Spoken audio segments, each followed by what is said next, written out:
Dathoi, Dathoi. Langlen, Dathoi sida lay. Dathoi ay wa ma hayeng ngasidi. Matam guirabe. Ngasidi Dathoi da hairake. Hairo se targe ba. Dathoi, ay nangbu nungsiye. Langlen, ay shu nangbu thamoi sengna nungsiye. Langlen, nangna Dathoi da ulande matok si kaino hayo. Ha, ay ki kari iran lo. Dathoi, nang ay bukaw. Ay nang ngasi thang ba khong thang se. Ay gi punsigi maru re khanna lauraban. Karino, ha, nangna khalibse. Nangdi ahen bada pamba misakni.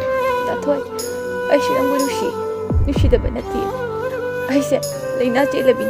Blood cancer na narabi. Sida ay gi kari irano. Langlen, ay nangbu soidana laugani. Ay ki lemor ba punsise. Nangi damakta katokrabani.